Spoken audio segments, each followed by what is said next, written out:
The San Francisco bicyclist killed in a deadly collision with a semi-truck has been identified. This is her picture, 24-year-old Amélie LeMoullac. She died when she was struck by that truck making a turn at the intersection of 6th and Folsom Streets in San Francisco. The truck driver did stop and cooperate with police. That accident is still under investigation. I heard about a bicyclist getting killed in San Francisco on the morning news the day that it happened. And they hadn't released names, but anytime there's a bicyclist involved in a fatal crash, it resonates with me and it sticks with me. And I remember kind of feeling it all day long, actually. The next day, I got a telephone call from Jessie Jewett, who I had known and represented in the past, and she told me, unfortunately, it was Amélie. Once I got the initial police report, it faulted Amélie, and unbelievably said that she drove her bike into the back of a 35-foot delivery truck. They're trying to show that she accelerated and tried to race the truck, and basically it was her fault because she had impacted the truck rather than the truck impacting her. They had an expert, and of course you can have an expert in just about anything. The expert, of course, opined it was all her fault. Yes.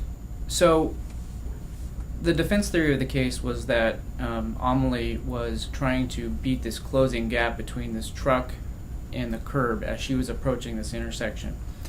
And what they used to try to bolster that is their driver's testimony that he was merging into the bike lane instead of cutting across it right at the intersection.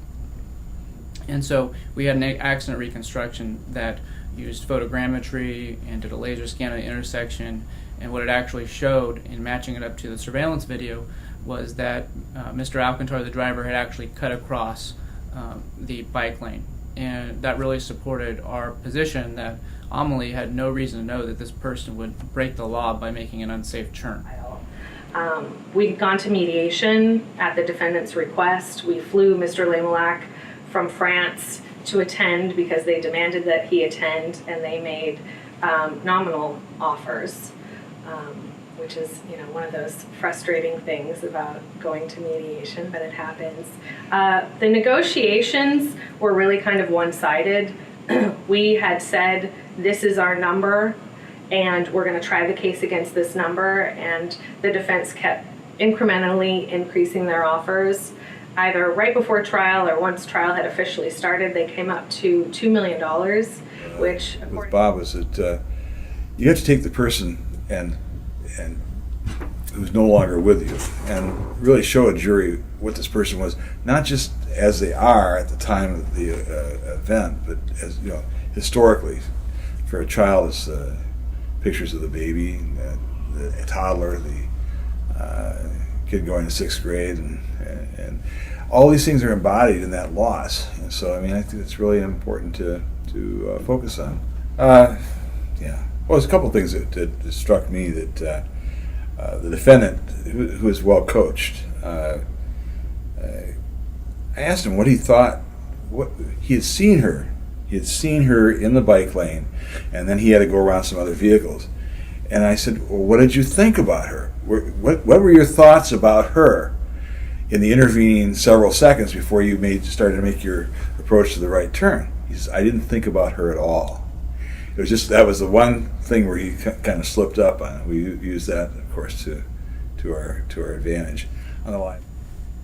So the most satisfying part of the verdict, I think, for everyone involved was the finding of no comparative fault against Amélie. It was such a hard-fought issue where the defendant was accepting zero responsibility and asked the jury for a defense verdict.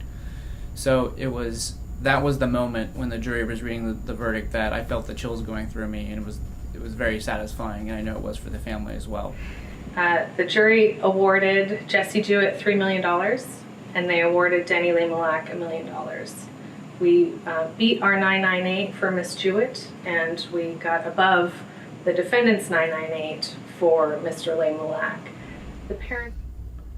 Well, I was really proud of the people I worked with. Michael Liberty did an outstanding job. Jeremy did a great job.